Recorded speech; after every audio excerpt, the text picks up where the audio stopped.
You're listening to The Streaming Wars, the podcast that discusses all of the latest happenings regarding your favorite streaming services. Find out which service is winning the war this time around. Hello everyone, welcome to the latest episode of The Streaming Wars. I'm Dustin and Tony is with me, and we're here to cover all of the news from the streaming services and content news from February 18th through the 25th. If you haven't listened to the very last episode, then you're going to be in for a surprise, because this episode has a new format. And we're going to be going forward with this new format where basically we do a news rundown of all of the big headlines from all the different services, including content mixed in with it, and then we'll have a big discussion at the end of every episode. So basically the idea is we're going to go service by service and hit all of the points. Some of the things we'll have comments to talk about, some of them we're just going to breeze right over, but we're going to let you know about them.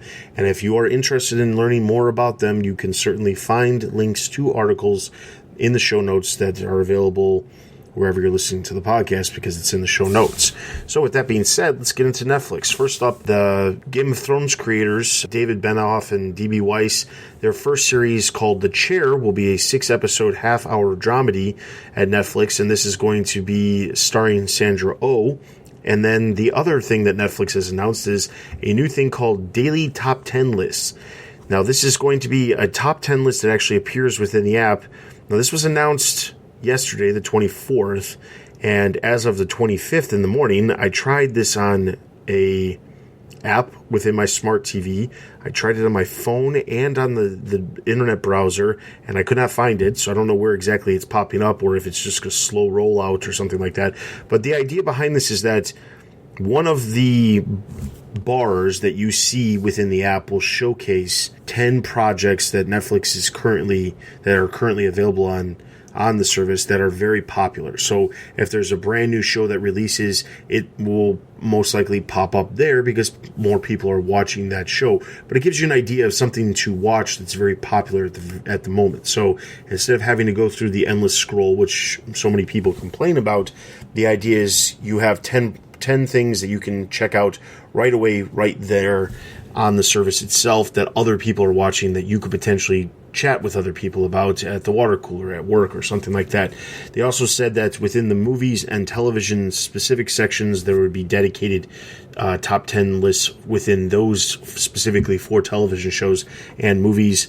And then in the general home section, there would be one that combines everything into one. It's not a bad thing per se. I definitely believe that this is kind of a step towards Netflix getting better about showcasing which things are doing well and which ones aren't, but we'll see. Yeah, I mean, it's a step towards transparency, but it still kind of feeds into the machine of, okay, well, everyone loves the top 10 list, so what's the top 10? I mean, goodness sakes, I think that's why BuzzFeed's still a business, is just because of all the top 10 lists that they make. And so I think to drive their content, I think this is a great move by them. It's smart. I'm surprised they haven't done it yet, but once again, it does show at least to the world a little bit of the data of if they're, one, I'm a little bit skeptical, so it's like, are they lying? But okay, let's assume they're telling the truth about these lists. They are showing the world a little bit about, okay, what are the top 10 things out there per that day. I'm just a little bit, I just like to see the raw numbers. So, I mean, I just kind of want like a subscriber count of like, okay, like, 5,000 something, users really like this one versus the next one's got like 4,000. So like me personally, that's what I would like to see, but that's obviously not going to be the case. So it's a step towards transparency, but I think as still as an investor, I would like to know more information. But if you're a creative though, like you still wouldn't get the information of how your show is doing. And the only way to really check is hopefully that you're in the top 10 for that day and you got a chicken on the Netflix app. You know what I mean? Like that's not real transparency, I guess. So it's a step forward, but it's not a complete step forward the way that I would like it to. But at least we get the top 10 now. So we'll go through that every week, I guess, is what do we like from Netflix top 10? That's going to be our new segment, I guess. Yeah. All right. So jumping over to Prime Video, there's a documentary called Time, which is expected to land at Amazon. This was something that was showcased at Sundance. Jumping over to Hulu, Love, Simon series. This was so those of you who are unfamiliar, Love, Simon was a 2018 movie that was distributed by 20th Century Fox. At the time of the announcement of Disney Plus back in 2019, one of the first projects that they announced that they were going to be doing, or made a point to say that they were doing, was they were adapting the film into a series, whether it be continuing on from the film or something related to the film, whether it be a continuation or it be an adaptation or something like that. But this series has now been retitled to Love, Victor, and the series is actually going to be moving away from Disney Plus, but moving over to Hulu instead. And the explanation, at least within the article, is that the series itself deals with LGBTQ themes, and because of that, they've decided to take it away from Disney Plus, keep it away from the family-friendly service, and move it over to Hulu, which deals with more mature themes in general. So that is what's going to happen. Now, the plus side of this announcement, of course, is that this shows that a show can be developed for Disney Plus or for Hulu and still shift to one of the other services. It will remain to be seen whether or not we see something like that happen for, the show that's being developed for Hulu that ends up moving over to Disney Plus, because I don't see that very likely. But it does show that at least there is some sort of connection between these different services and a plan, at least, for the type of content that each service will focus on. Kind of goes back to all those digital services kind of report all to that same level. And so, given that shared level of connection, I think it's good for the synergy between like Hulu and Disney Plus, where, okay, like we want to do the show over here, but when you kind of go back and look at the analytics, okay, what is our user base? Who are we targeting? Like, it might not be a good fit for this platform, but hey, we have this, call up your person at the other department. All right, let me call up Hulu. Are they willing to take up that project? So I think it's good to kind of see a little bit of synergy between these two departments. And yes, they do have distinct brands, but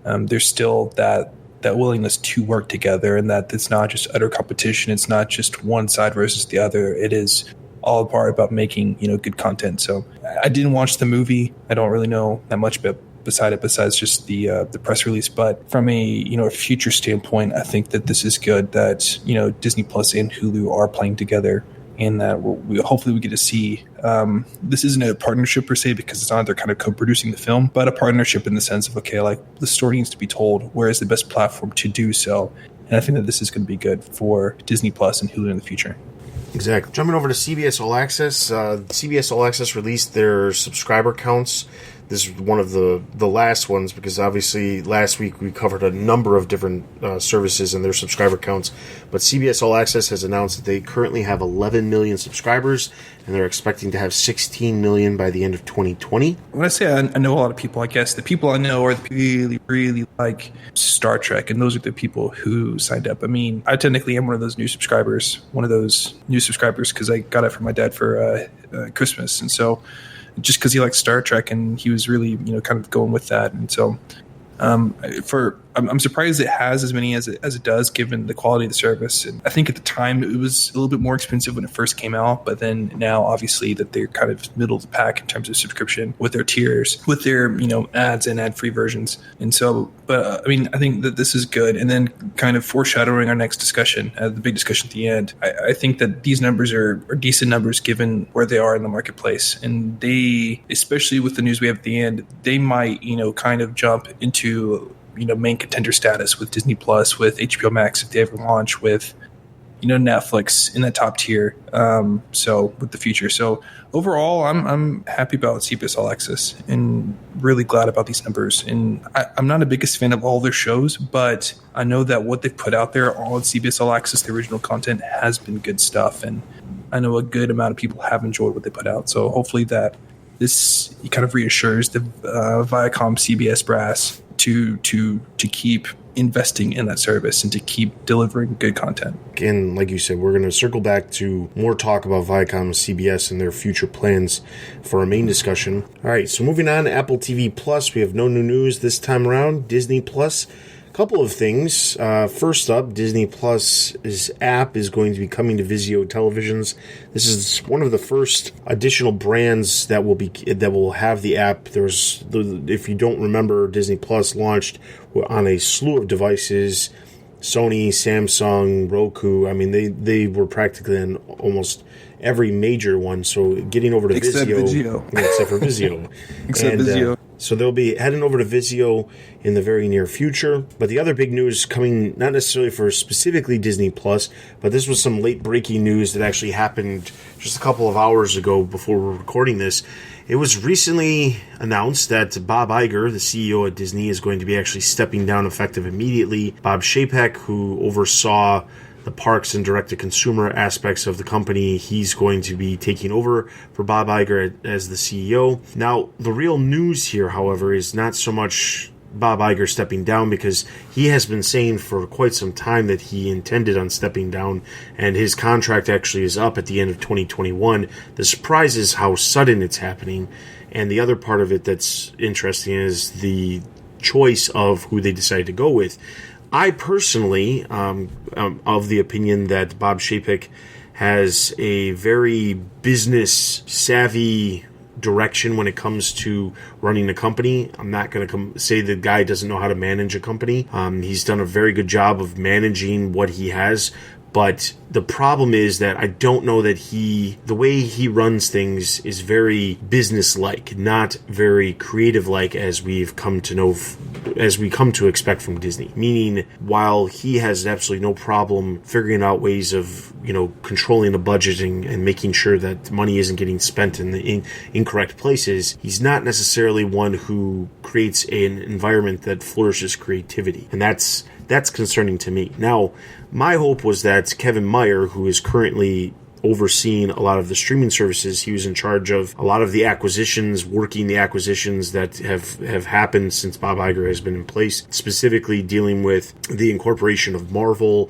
and Lucasfilm and 20th Century Fox. He was very crucial in the role of making sure that the acquisitions went smoothly. He also was in charge of a lot of the digital aspects of the company. So he oversees Hulu, he oversees Disney Plus, he oversees now Hotstar, because they have that too. He oversees a lot of these future forward-thinking aspects of the company. And while he has experience actually running, he's been CEO of some other companies years ago before he was, a high executive within Disney. So I expected him to have at least a shot. But Chapek is a person who I can clearly understand why they would choose him, because he's running a company. I'm just concerned about the creativity aspect of the company going forward underneath Chapek. However, Bob Iger is going to be staying with the company, at least we assume, until the end of his contract in 2021 as the executive chairman, and that role he's going to be overseeing a lot of the creative side of things, kind of getting Chapek into the mode of understanding how the creative side of the business works. So there's that. So we'll see what happens. Now, how this affects Disney Plus, it doesn't necessarily affect Disney Plus immediately.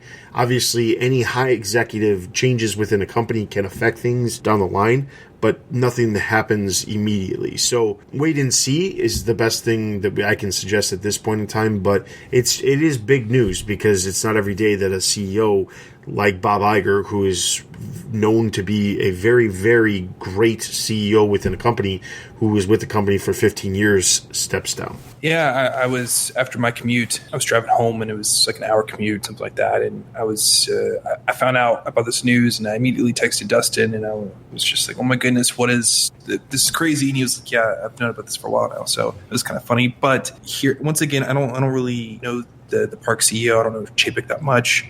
I know a little bit more about Meyer just because of just who we are, as the podcast of his name's come up a little bit more. But thankfully, though, for Chapek, the way how I see Disney right now is that they're not going to, for the next, I think, probably 5 years, they're not going to probably make any more big pushes in terms of any new initiatives. I think that Chapek's probably just going to ride out, Iger's, in-game plan with Disney Plus. Let 2 to 3 years pass before I think Disney and the board will really want to look at how they're doing in the next direction of who they are, the next iteration and for improvement. I think right now that they just need to see, okay, we bet into Disney Plus. Let's just keep creating new content. We bet for, this Fox acquisition, let the Fox infrastructure keep pumping out content to deliver to Disney Plus, to Hulu, and just really see how that the digital side of streaming really affects their business, I think, before they can really move into a new direction. So I think for Chapek, he's got it, I think, right now a little bit easy. I think it's a good time to transition, although it is sudden and abrupt. I think it is a good time to transition. But right now, he just kind of needs to keep the ship steady, to keep pumping out content and just drive Disney Plus's numbers and Hulu's numbers, the subscriber numbers, just higher and higher and higher. I think in about 2 years, it'll give enough time for the board, for analysts, for insiders in the industry to really see, okay, what is Disney doing? Are they above? Are they ahead? Are they competition? And then I think that's when his direction will be needed within the next 2 to 3 years. But I think right now, they can just basically keep going on the Iger plan and just be fine. And that's kind of my take on it. So it's sad to see kind of a legendary CEO just to end his journey to end. He's been wanting to end it for a while now, but he did his part. He launched Disney Plus. He got the results of the subscriber numbers and how, for a first-time service, how good they were. And then he's like, you know what, this is it. My ending. So it's sad to see him go. His biography is very interesting if you haven't read it. But it's a new era at Disney. I'm curious to see how it goes, and we'll follow it as JPEG does. All right. So then Quibi, there's 2 new projects that were announced. There's a stop-motion animated series called Micro Mayhem that has got the green light from Stupid Buddy Studios, and then there's a sports docuseries called Prodigy, which will be hosted by Megan Rapinoe. Both of those series will be coming most likely later in 2020, if not further down the road, especially the stop-motion series, because those take a little bit longer to produce. Jumping over to HBO Max, a couple of things. First up, YouTube TV has announced a distribution deal for HBO Cinemax and HBO Max. Now, you might be asking yourself, what exactly does this mean? YouTube TV, very much like Hulu and some of the other providers of live television and live television offerings out there, they look to have as many channels as they possibly can. For the longest time, HBO and Cinemax were not something that you could have on YouTube TV. It is available, however, on a service like Hulu, which is the number one provider for, has the most subscribers when it comes to the service. The difference, of course, is that you want those channels, so YouTube TV is getting them. The catch, of course, and how this pertains to HBO Max is that not only will they be offering HBO and Cinemax, but also HBO Max, which makes them one of the first distributors that will allow HBO Max to be on their service as a add-on ability. So we've talked about this before, distribution-wise, outside of their own direct-to-consumer offering that they will have with HBO Max, and the incorporation that they'll have with AT&T because of the AT&T cable service. There hasn't been a whole lot of announcements related to what other providers out there will be offering HBO Max as a option for subscribers of the other services. So if you subscribe to HBO through YouTube, you will also be able to get HBO Max, is what this announcement is. So that's a pretty big deal because they're one of the first. And this could be a sign that we could be seeing Hulu added down the line and things like that. So we'll wait and see what happens with that. The other announcement that happened was that I mentioned this on the last episode, but the Friends reunion is now actually officially happening. The last time I brought it up, I said that it was very likely to happen because that's what the industry insiders were saying. Now it actually has been officially announced by Warner Media that this is happening. Now, of course, it is unscripted, like I said on the last episode. This is not a reunion special where you're going to see them playing their characters. They're going to be showing up on screen to most likely just chat about how they enjoyed playing the characters and how it helped their careers, or something of that sort of nature. Kind of like an intro basis into what you can expect, because their role, HBO Max is making a big deal about how they do have Friends when the service launches. So I know you are not a fan of the unscripted part. It just unscripted. It could just be that they could have just paid $3 to $5 million for all these people to sit in a room and kind of reminisce on the glory days of how when I was Joey I did this or something like that. I would be highly disappointed if that was the case, and my wife, who's a massive Friends fan, would be just heartbroken. Hopefully it is. They actually kind of come back for a true episode. I liked how in the press release, they were talking about the creators were like, yeah, I think we should just call this episode like the time that they got all back together. Just if you know Friends and how they name their shows, I think it's kind of appropriate, and how they just all get back together and just have a good fun time. So I think that's what they should do, is just for an hour, just come back and have a bunch of fun and just make America laugh, make the world laugh. So that's what they should do. If it's just unscripted, where, hey, I remember back in the day that I was this and I did that, and no, I think that's going to be a huge flop. I think lots of people will be very upset. And what a black eye to start the service. You get one of the marquee shows back, one of Warner Brothers' most valuable shows back, and you bring back the original cast. You pay an exorbitant amount of money, and you have a dud for an unscripted series where they just all sit together and reminisce the glory days. I think that's going to be just a huge black eye on the service, and it's not a wise idea. So hopefully when it says unscripted, it just means that they haven't paid somebody to write the script yet. So we just have to wait and see. Well, I wouldn't go as far as to say it would be a black eye on the service. I do think that a lot of people would be disappointed, because nowadays when you see reunion specials, they typically try to bring back the cast to do something like you would have expected from the original show or movie or whatever you're trying to do a reunion for.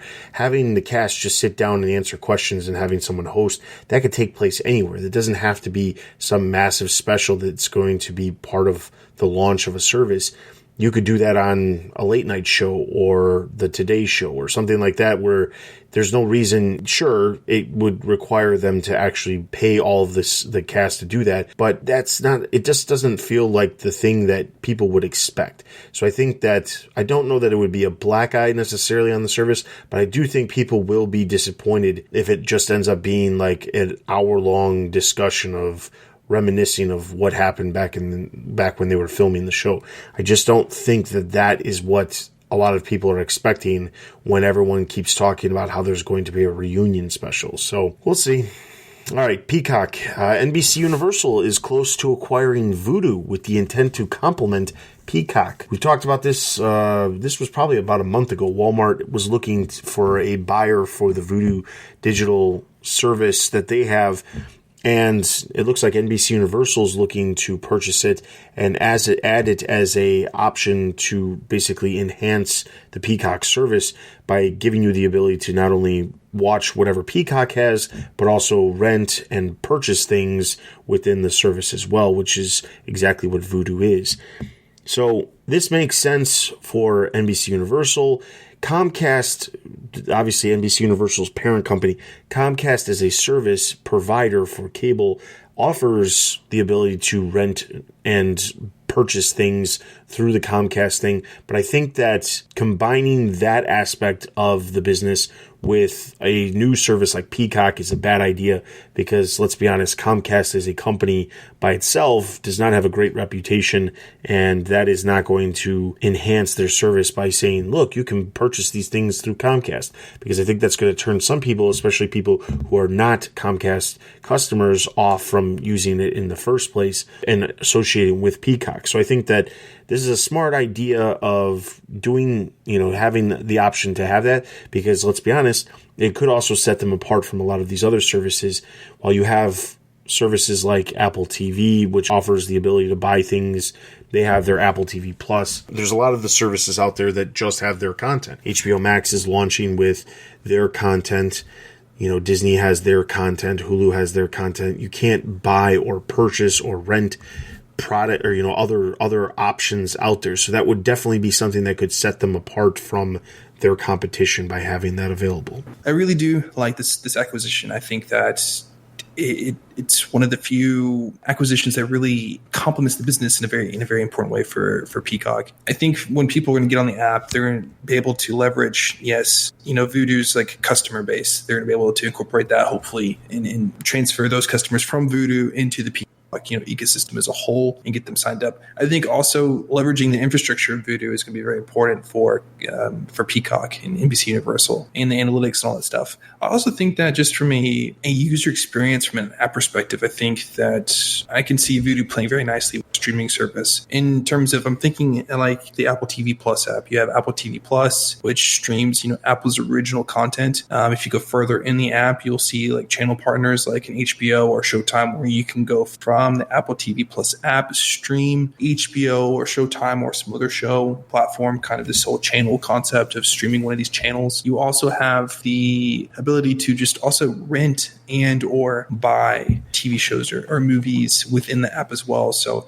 I think for NBCUniversal, it's good to have this like multi-tiered or multi-layered approach. And that's why I think that this is a good acquisition for, Peacock and NBCUniversal in general. I think Vudu can really help them be more robust in more ways that we weren't thinking about. But especially in the terms of the streaming side, Vudu's always been known to provide very high quality streams. I think that's one thing I liked about them, is that even before 4K was even a thing, their HD looked pretty awesome. Their HDX technically package was pretty awesome. So I think that from a infrastructure side, from a my customer base standpoint, from an analytics standpoint, from just from a product fit, I think it works really well with the Peacock and everything underneath that portfolio. All right, so then jumping over to some other streaming services, Fox may be looking to acquire Tubi. There's no real word on what they would plan to do with Tubi other than Fox has, obviously, they've got sports networks, they've got news channels, and they still have the actual Fox broadcast channel as well. They have content, but they don't have a service at this point. So by acquiring Tubi, it looks like they're looking to basically have something. Tubi is very much like Pluto TV, where it has a wide variety of content that's available. It's not as big as Pluto TV. It doesn't offer as much as Pluto TV, but it does have stuff. So it looks like if Fox acquires it, the word is that they could be acquiring it for about $500 million, which is not any small amount of money by any means. But it looks like the idea would be this would be a jumping point for Fox to have a service that they could have their content on, because they're having, their own issues with other services out there like Sling TV, for example, which we're going to talk about in a second. Sling TV, they cut all the Fox channels because they didn't want to pay the money for it. So this gives them the ability to have their content on their own service, and it will encourage people to check out that service, whether or not they have it available elsewhere. So that's that. The other streaming service is a DC Universe news point. There's a Harley Quinn animated series that launched just a couple months ago. It actually just wrapped up its first season last Friday, and then suddenly, immediately after that, they announced that the second season of the series is coming right away in April, which I have to point out is kind of interesting. That doesn't never happen, and I think that a lot of it has to do with animated shows in general tend to take a long time to produce because of the amount of time it takes to produce animated things in general. However, I think what happened was they probably filmed 2 seasons, but that makes me question whether or not it makes me question some future aspects of the DC Universe brand, because they're currently, with Harley Quinn wrapped up, they have a new series that's starting up, which is it's not a high profile series at all that's going to take place, that will be releasing new episodes over the course of March. Harley Quinn comes back. They still haven't set a premiere date for the Stargirl series, which was the series that was expected to be coming.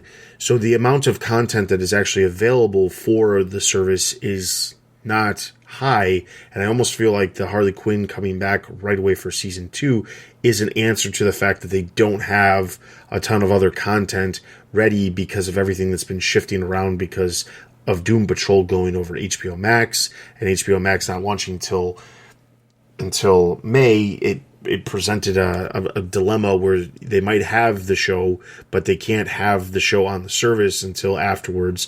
Meanwhile, Stargirl, which was originally going to be on DC Universe exclusively, is now also going to be airing on CW as well. So they had to wait until there was a time block open on the CW for that to happen as well.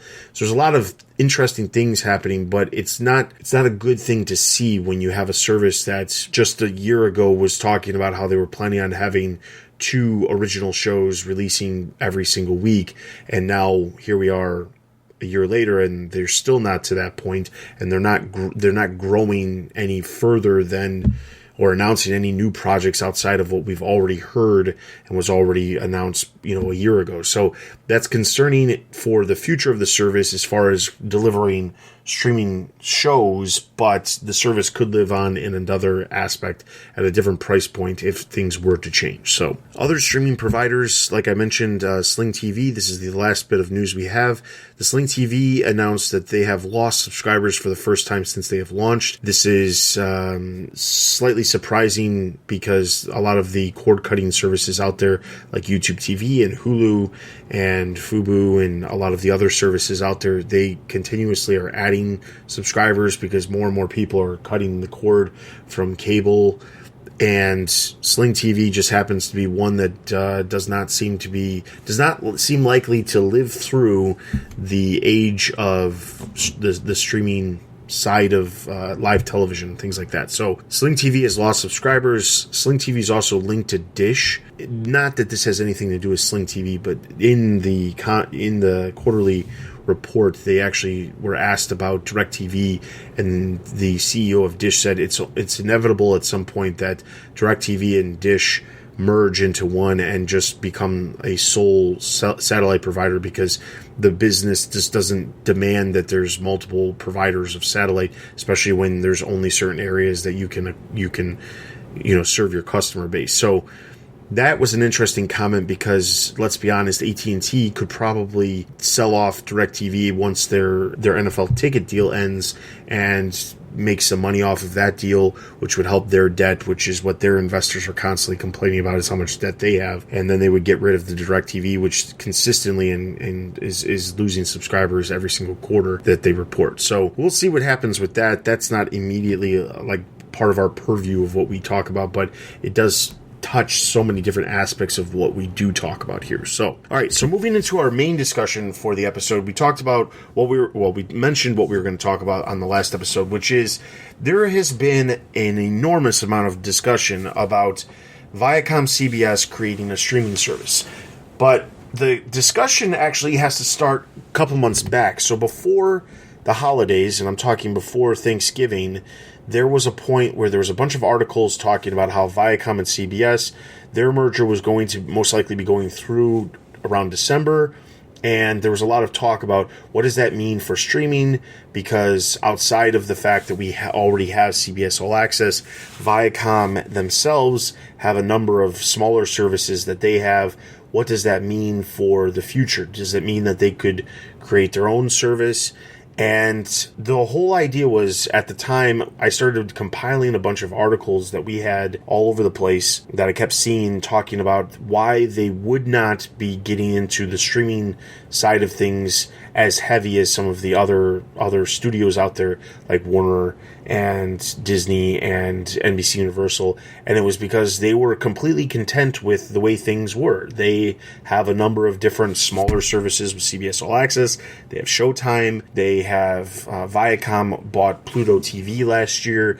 So they had a wide variety of different offerings, but the intent was that they were content with what they had. They did not need to go and create some sort of massive service. They were happy with providing content for other people. There were deals in place late last year before the merger where Netflix had made a deal with with Nickelodeon to create a lot of content specifically for Netflix using Nickelodeon characters and brands and things like that.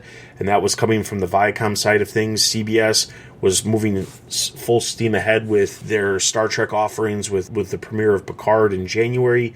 Everything seemed to be going in a very specific direction. So the intent was we were going to have maybe a special that we were going to have at some point where we discussed about why it made so much sense for Viacom and CBS not to get into the streaming side of things and just be a content provider. And we offline had multiple discussions about why Paramount TV is creating content for other services. They're just like Warner Brothers, but they're not as big, so they're not creating as much content. It doesn't make any sense for them to start their own service and things like that. Well, then everything changed very abruptly. The merger went through at the end of, or sometime in December, and within just a month, suddenly there was nothing but talk about how the CEO at ViacomCBS was trying to figure out the best way to have all of their offerings that they have under one specific service. Now, conveniently, this didn't actually, none of these discussions actually took place before NBCUniversal's announcement for Peacock, which is interestingly, the timing of that is very interesting because Peacock, of course, is talking about how they're offering the free tier that has a number of content similar to the way Pluto TV works. They'll have content that will be available on, with ad-supported, which we know CBS All Access offers.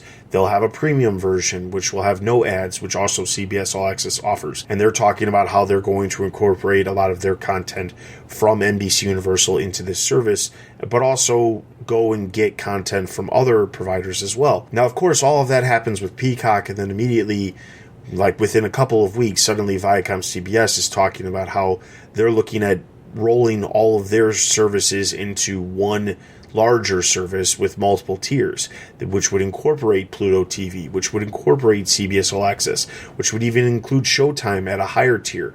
So the current word on the street is that they're looking to create a house of brands, is what they're calling it for now, which is basically all of their different services that they offer. So this would be Nickelodeon, BET, MTV, VH1, CBS, Paramount. All of these brands would be rolled into one. Showtime would all be rolled into one, and it would be very similar in structure. At least everything that's been said sounds, they're not saying it's like Peacock, but it sounds very similar to Peacock in the sense of you'll have a free version, which will be Pluto TV. You'd have a paid ad version where you'd be able to watch content, but it'd be an ad-supported version similar to the way CBS All Access is.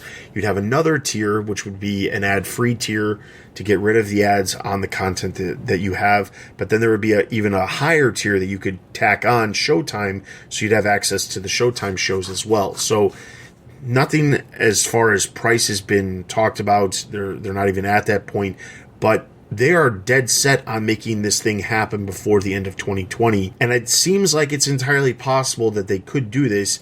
And with the boost of 11 million subscribers from CBS All Access and the potential 30 million monthly active users on Pluto TV every single month, it could be a huge thing for them if they were able to, make this work.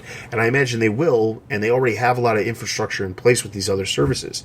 So I guess the question is, do you think it's necessary? Do you think that this makes sense? Does it make sense? Yes. I think CBS on their own, we're not strong enough to compete long-term in the streaming space. I think if they wanted to become a big player, they needed to merge. And I think that their libraries complement each other very well. As much as I love All Access and CBS All Access, and as much as I appreciate what they've been able to do, they are a niche service. They have been, but it's not bad. I'm very impressed with their numbers. I'm impressed with the products that they put out and the quality of the shows and just the reviews I get of like Star Trek Discovery and Picard. I mean, this. You're part of fandoms. I don't know if you are a big Trekkie, but still, word gets around. Like, pleasing Star Trek fans is hard, and I think that Discovery and Picard have done a good job of wooing a good many of the Star Trek fan base, and that's good for CBS All Access in general. So I think that they've done a good job of creating original content, and they put out other stuff too. But I think the big names are the Star Trek stuff. I think they've done a great job,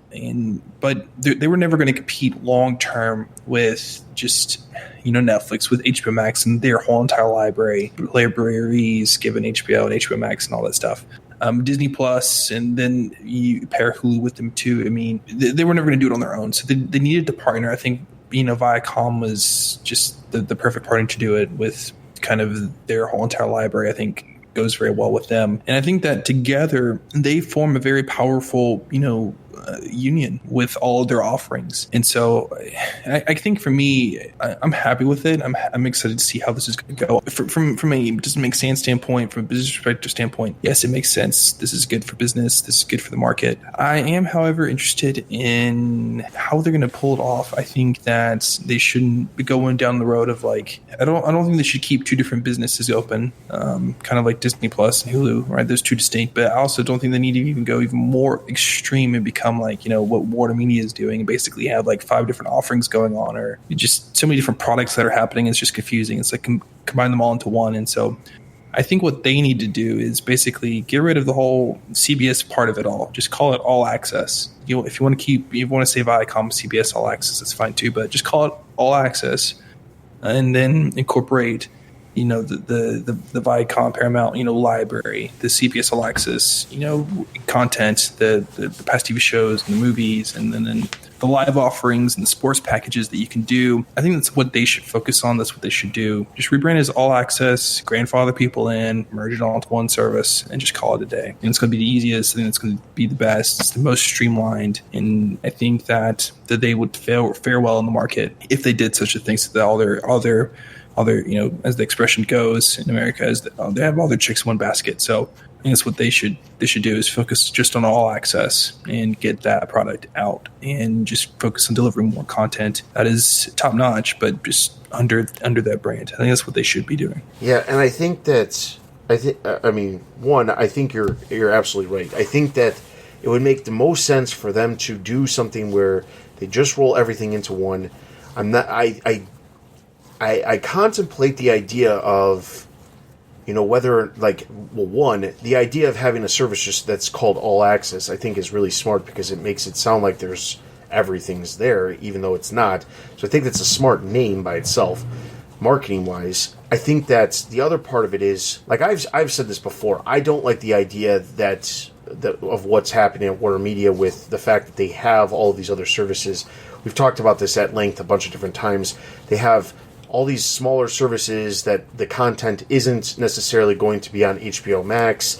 The content will continue to be there, but then if you're a subscriber of these other services, you'll continue to have to subscribe to those other services because the content will not be rolled into HBO Max, so then you are then having to subscribe to multiple services. And I understand the idea of not wanting to get rid of your existing subscriber base or force the